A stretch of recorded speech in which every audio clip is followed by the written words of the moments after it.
Hi guys, and welcome to another episode of Kabir Considers. In this video, we are going to react to a ranking of all American car brands from best to worst. Now, American car brands used to have a pretty bad reputation here in Europe. Apparently the materials used were quite low quality, a lot of plastic, a lot of just poor, the tolerances, like the gaps and the panels would be too big and things like that. It's improved a bit, to be honest with you, especially with, Tesla and Ford being gaining a lot of popularity. Chrysler as well helped the reputation as well. But there are obviously going to be some brands that are just not worth buying, especially for the price of new cars these days. The price of new cars just keeps going up and up and up. Like, I'm looking for a new car myself, and the used car market is just insane. A car that was, $7,000 a few years ago, like that same car is like probably $8,000 now, even though it's like a year older. But yeah, this should be quite interesting. Let me know if you disagree with this ranking. I'm sure this is going to be quite personal. Maybe the person who made this video just had a specific bad car, and that's kind of, colored his perspective there. 1, 2, 3, 4. Rev up your engine! 1, 2, 3, 4. Rev up your engine! What is that? Is that a Supra? Today I'm going to rate American cars good. from worst to best. And now I'm only talking about gasoline and diesels. I'm not talking about electric cars. That'll be a completely different video So no Tesla's going to make this list. later. Now, number 3 on the list, which is the worst, is, no surprise, Chrysler. Or today I should say, Fiat Chrysler. Now, my grandfather was a mechanic too. And he didn't like Chryslers all those decades ago. I remember one day a customer came in his 60s Chrysler, said it's not riding right. My grandfather checked it, said you need 4 shocks. And the customer said, how could that be? He said, I've only got 5,000 miles in this car. Well, they put crappy shocks when they built them. We put better aftermarket ones on, and those lasted over 50,000 miles. But those original ones, they were crap because Chryslers make them like crap because it's cheaper to make it that way, and they figured they're going to make more profit. And as time went on, they got crappier and crappier. Chrysler goes bankrupt. The government has to bail them out. Then Chrysler said, oh, we paid it back. Not really.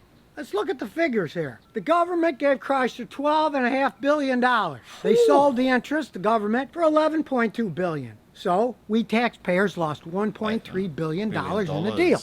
This is supposed to be private enterprise. Why do we have to keep these people afloat? Ford didn't get bailed out. Fiat was obviously thinking, well, now we can sell our Fiats in the United States. We'll have those Chrysler dealerships. Well, how did that work out? This is so surprising because my uncle had a Chrysler Voyager, and that was a nice car. He put tons of miles. I think he got it new and he sold it at like 200,000 miles or something crazy. The last I heard, Fiat's talking about pulling out selling Fiat cars in the United States.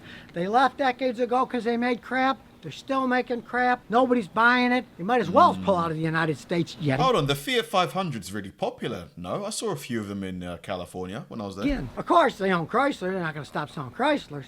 But to give you an example, Fiat spent a ton of money years ago selling the Fiat 500. You saw the ads where the Fiats would come under the ocean and then come at the American shores. Well, one of my viewers rightfully pointed out to me that all the Fiat 500 sold in the United States were made in Mexico. So he said, the baloney on them coming under the oceans and coming at the shores, they should have them floating over the Rio Grande in inner tubes or something because they were all made in Mexico. Not exactly a bastion of quality manufacturing if you know anything about building just about anything these days. I had a customer buy a starter that was made in Mexico last month. Thing lasted 2 days and it burned itself out. Not the most quality things in the world, not a smart idea to have Italian Fiats made in Mexico then sold in the United States. At one point they sold like 50-something thousand of them in a year. Last year they sold, I guess, less than 1,500, and they're not selling them in the United States anymore, the 500. To be honest, yeah, like the Fiat 500, although it's an immensely popular car here in the UK, it's very small. And in America, you guys like your bigger cars from what I've seen. Just big cars everywhere. So yeah, I can get why it's kind of the popularity is waning. Hundreds, but they're talking about pulling all their brands out. And I say, good. Should have never brought them back again. Didn't you realize the first time we don't like them? Now, Chrysler quality's been going downhill for decades anyways. Fiat took over, it went even further down. Now, strangely enough, when Daimler had it, it started to go up a little for some of the products because they were using German transmissions that were much better than the crap that Chrysler had been using, but all that's gone now because they're not affiliated with Daimler-Benz anymore. They're affiliated with Fiat. And if anybody knows anything about Fiats, mechanics for decades have called them Fix It Again Tony because they break all the time and you gotta keep fixing them. That's a great acronym. Times have not changed. They still deserve that acronym. And speaking of names, they try tricking you. You see those ads for the Jeep Renegade. Renegade! Oh, you're getting a Jeep Renegade. No, you're not. That is a Fiat 500 all-wheel drive vehicle made in Italy. Has nothing to do with actual Jeeps. They're taking the name Jeep so they can sell And Fiat. just slapping Do it a little on research them. for you. Buy one of those things. They are rolling piles of junk. I had a customer buy one. They told me it was the worst vehicle they ever bought. It used to be Dodge Ram. Wow. Now Ram is its own brand, Ram. Even though they're owned by Fiat, they're trying to push it away. Well, we're not part of Fiat Chrysler. We're Ram. The saying goes, what's in the name? Not much in that case. I had a customer with one the other day, had 30,000 miles and the wheel bearing was shot already. They've had a problem with the design of the Hemi engines that I talked about earlier, where the cams used to be closer to the crankshaft so oil would lubricate them. They moved it up higher. Then at low RPMs, they go dry and the lifters and the cams go bad and that costs you $5,000 to replace them. They made nothing but boner ideas. And when Fiat joined the crew, hey, it was like, There should be some kind of regulation that stops manufacturers from deliberately putting like poor quality parts in their cars just because they know that you're going to need to get it repaired or replaced, you know, not even a few thousand miles in. Like, you're already spending 20, 30, 40K on a car. Like, come on, just at least put in a high quality part. here comes another stooge. They only need one more partner and they can be the three stooges. And from what I've read, that PSA, they're still talking about merging with Fiat Chrysler and be Fiat Chrysler PSA. Whew, then we really got the three stooges going at it. So really, if you value your money, stay away from Fiat Chrysler products. They wow. just do not hold up over time. And sometimes that time isn't that long. Sometimes it's less than a year or maybe a couple of years. They just do not have the quality. You get a Interesting. company that's always going into problems, going bankrupt, borrowing money from people. That's a bad thing. That's not a good thing. That tells you they're not making a quality product. Don't buy one. Don't be fooled by all the hype. Now, number two. But you might get lucky. You might end up like my uncle who had very few issues with his car. You know, this is it. Like, it's a bit of a coin toss. But I suppose, you know, if the rate is 50-50, it's probably avoid it. Who on the list, no surprise again, is General GM. Motors. Hey, they're not quite Wow. as bad as Chrysler, but they're not doing so hot either. Like Chrysler, GM went bankrupt. And here's the figures on that. The United States government invested $51 billion in GM. 51 Later, they sold their billion. interest for $39.7 billion, meaning that They we lost taxpayers big. lost $11.3 billion that we gave to GM. Now they're trying to act like, oh, they paid it back. No, they didn't. We paid that, and they continue to make junk. It's kind of insult to injury, okay? We gave them that money. Maybe they'll make things better. They just kept the money. And a lot of that stuff is stock buyback. It's more stock market thing for the higher level people to make a profit.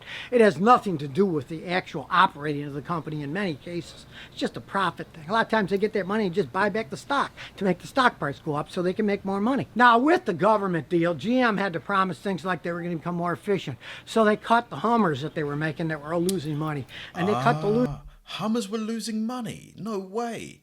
Back in the early thousands, like between sort of 2002 and 2008, looked like Hummers were in every rap video I've ever seen. I thought Hummers were like selling like losing hotcakes. brands. Well, they also still cut the quality.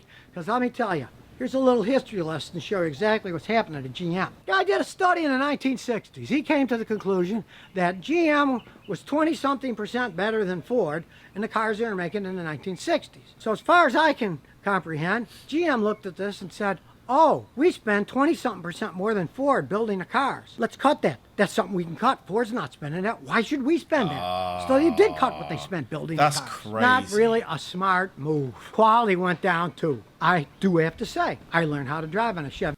Like, that's such a ridiculous logic.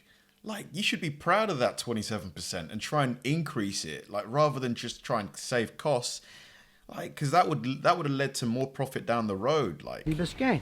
It was a rolling couch. They had the bench seats. It was like driving on your living room couch down the road. But it ran and ran and ran. Big old V8 engine. They had to recall it for the motor mounts. Now, modern cars, generally, the engine sits on top of the motor mount, and then the motor mount's bolted to the frame, so it's sitting on it. In the case of this GM V8, it was actually hanging on mounts. So if the mounts broke, the motor could slam and hit the ground.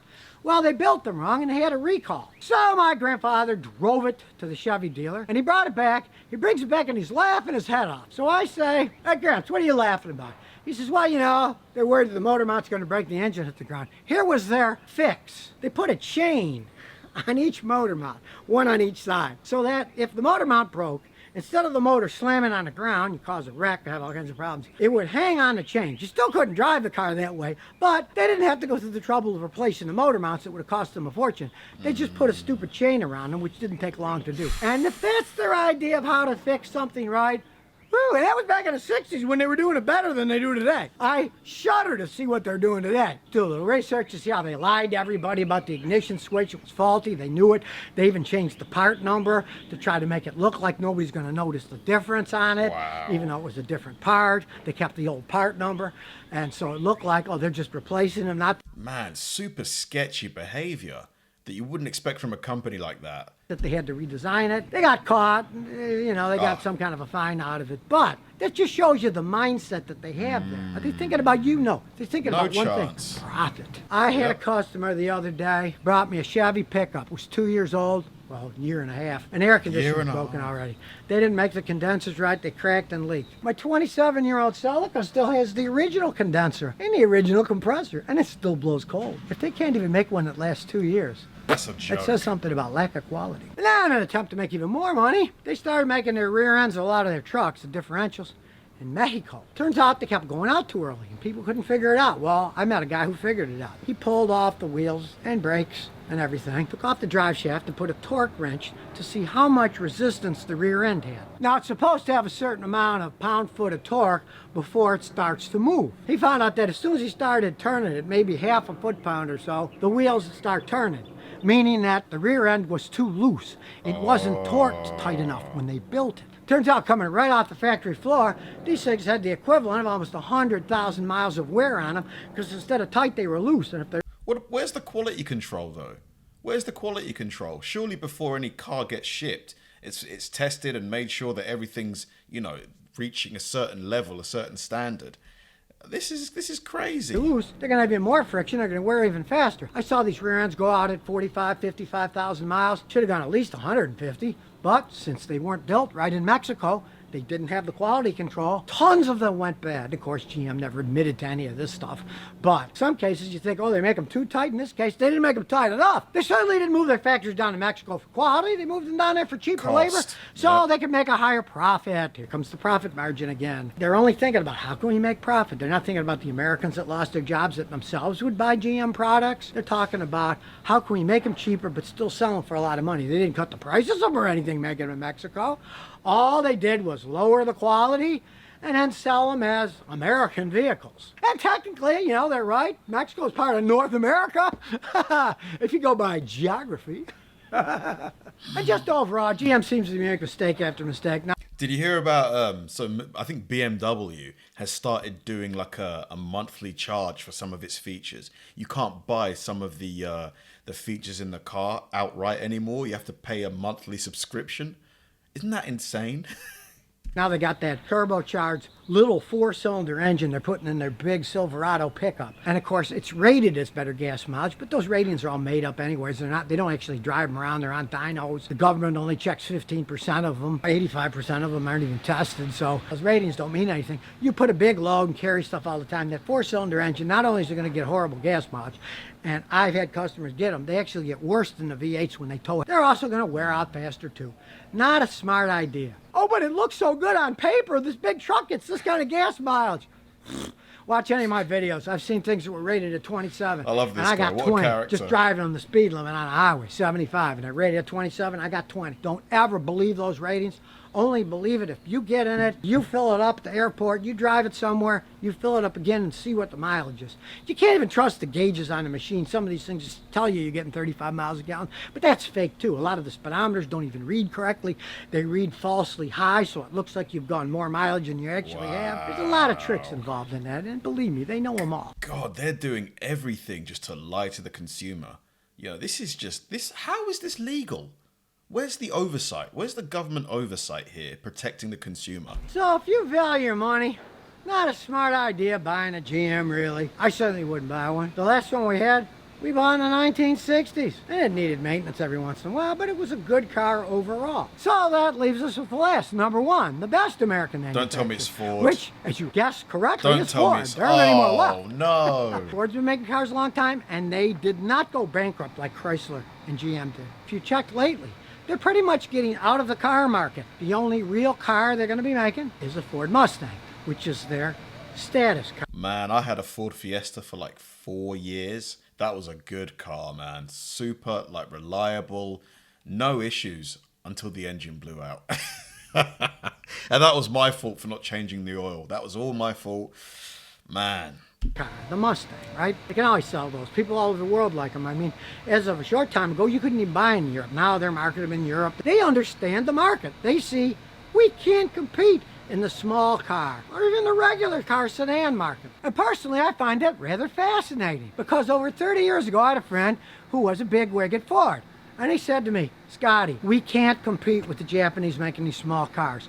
They perfect them over time. They got a labor force that cares about what they're doing. Our system is completely different. We worry about the stock price the next quarter, the next 3 months. That's what we're thinking about. And they were accused of dumping stuff in the United States, that they were dumping their little pickup trucks, not making any money so they could get a market. Well, if it was true, it worked for them because now their trucks are expensive as everyone else and people love them because they don't break. So if they did do that, it was a smart move on their behalf. They got people hooked on trucks that didn't break. But when it does come with trucks, Ford is certainly king. As for Ford World... Interesting. So the F-150 and the F-250, like the Ford line of trucks, is it the most reliable of all the different, you know, the Dodge Rams and the Escalades and all that sort of stuff? Worldwide, 90% of their profit, 90, came from the sale of the F-150 and the Super Duty pickup trucks. That's where they make their money. That's where they perfect things. They perfect the pickup trucks over time. A little here, a little there. A few years back, they started to use a lot of aluminum parts, so it weighed less, so they'd be more fuel efficient. Now, don't ever think of But aluminium is not as durable as steel and other stronger metals. big pickup truck is actually going to be fuel efficient, especially if you carry weight and tow stuff. It just can't be. Now, if you do like Ford cars, they're not that hard to get parts for. I mean, I worked on a 67 Mustang the other day. The starter went out. I went half a mile down the street to an AutoZone. They had one in stock for a 67 Mustang, bolted on the way he went. So you can always get parts for the things if you want. It's not like it's going to be impossible to get parts for their cars. But Ford, like Mercedes, has realized there's money in trucks. They're basically only interested in making pickup trucks and SUVs. Ford's utility vehicles, you know, one of the original was a Bronco. That was a truck base. And even though they ride and stuff, they're still kind of truck based. They're high up in the air. They don't get such high gas mileage. That's what people want. That's what they're going to build. And yeah, Ford's had some problem with those 10-speed rear-wheel drive automatic transmissions. They're very complex and they've had some problems. But I'm sure Ford will figure it out, just like Toyota had some problems with some of their Camry automatic transmissions. The newer ones don't seem to have that problem. Their engineers figured it out. And sure, Ford had that fiasco with those Fiestas and Focuses with the dual clutch transmissions. Now they're buying the cars back, and they're saying they'll fix the transmissions or they'll buy the car back. They wised up. Now it took them too many years. That was a bad thing on their behalf of pretending that it was a problem they didn't know about. When they find out through all these inter-office memos, they knew about it and they just kept selling them because it was a big money thing. Better gas mileage, more horsepower. But they weren't built correctly. Unlike the Japanese, who probably would have continued to perfect it and say, what's wrong? Okay, we'll fix that. They just decided to scrap the whole thing and not make them anymore. They still are the best made American vehicles out there because Chrysler, Fiat, and GM's floating a little bit higher than them. Ford's floating quite a bit higher than GM. Like I said, they didn't take the bailout money. They did things on their own. So now you know how I use my 52 years of working on cars to rate American car manufacturers from worst to best. Interesting. Super interesting. I mean, from what I've heard, it just sounds like there's just very little, if any, governmental oversight on these car manufacturers. Like, I don't think it should be legal to sell a car to a consumer that is already kind of, you know, there's a key component of that car that clearly needs work, that, you know, appears to be as worn as like if it had done 100,000 miles. Like, that shouldn't be legal, you know, unless the warranty on that car is just so good that if anything goes wrong within a certain amount of time, the consumer can get it fixed free of charge. I don't know. I just feel like, but then I suppose, how would the government be able to, check every single vehicle? It's not possible, is it? So there has to be an element of trust, from the government to these manufacturers. It's an interesting topic. I was so surprised to hear Chrysler, appear as the worst brand on this list. But then again, Chrysler sell millions of cars. So I suppose there's going to be a few good ones in there here or there. Like, let me know if you agree with this ranking here. What are your thoughts? Thanks for watching, guys. If you enjoy my videos, please help me out by liking and subscribing.